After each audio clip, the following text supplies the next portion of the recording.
পিছে ৰাইজ আপোনালোকে কঁঠালৰ চব্জি খালেনে নাই? আমাৰ ঘৰতে ধুনীয়াকৈ কঁঠালৰ গছ আছে। আমি আকৌ পকা কঁঠালতকৈ কেঁচা কঁঠাল এনেকৈ চব্জি বা তৰকাৰী ৰান্ধি খাই বেছি ভাল পাওঁ। সেইকাৰণে আমাৰ গছডালত কঁঠাল পকালৈকে নাথাকেই। ৰান্ধি থকাৰ মাজতে এপাক পিকুয়ো আহিলে, গোটেইকেইটা একেলগে চাহ একাপ খাই এয়া সন্ধিয়ালৈ দেই। সন্ধিয়া মানে প্ৰায় 4 দিন মানৰ আগৰ ভিডিঅ' এইখিনি।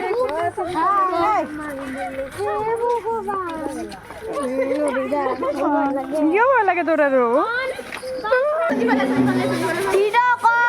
কৰি আছো, ভিডিঅ'য়ে কৰি আছো।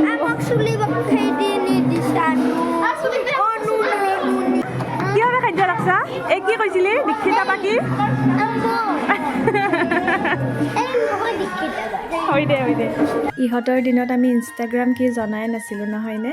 এতিয়া ইহঁতে সকলোবোৰ জনা হৈছে। পিছে ভালো লাগে ইহঁতে যে মোৰ ভিডিঅ'বোৰ চাই থাকে।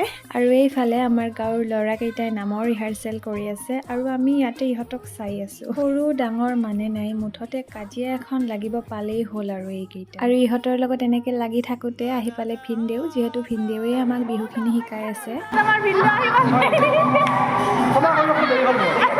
ভিনদেউ অহাৰ পিছতে আমি চাকি ধূপ জ্বলাই ঢোলটোক সেৱা কৰি আমি আমাৰ আখৰা ষ্টাৰ্ট কৰি দিলোঁ। মানে প্ৰথম দিনৰ আখৰা ষ্টাৰ্ট কৰি দিলোঁ।